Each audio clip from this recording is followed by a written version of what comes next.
නිරෝගිමත් දවසක් ප්‍රාර්ථනා කරනවා සියලු දෙනාටම. ඉතින් වෙනද වගේම අදත් වෙදෙනත YouTube channel එකේ පුංචි වීඩියෝ එකක් අරගෙන තමයි ආවේ.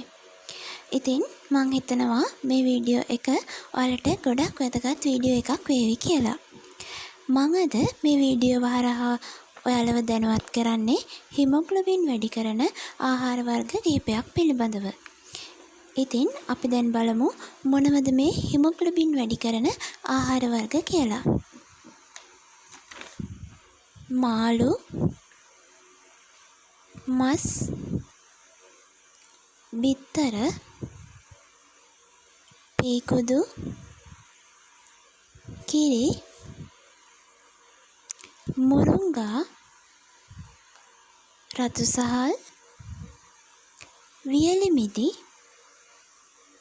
බතල, කව්පි,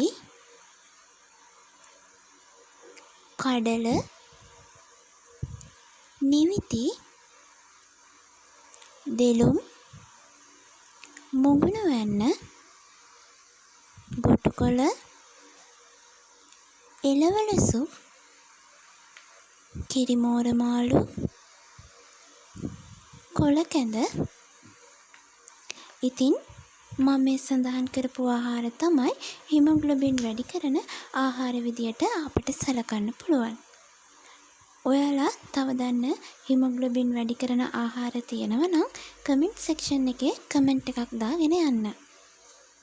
ඒක මේ වීඩියෝ එක බලන කෙනෙකුට වැදගත් වෙන්න පුළුවන්. ඉතින් මම ඔයාලගෙන් ආදරෙන් ඉල්ලනවා අපේ channel එක subscribe කරලා දිගටම අපිත් එක්ක රැඳී සිටින්න කියලා. සියලු දෙනාටම සුබ දවසක්.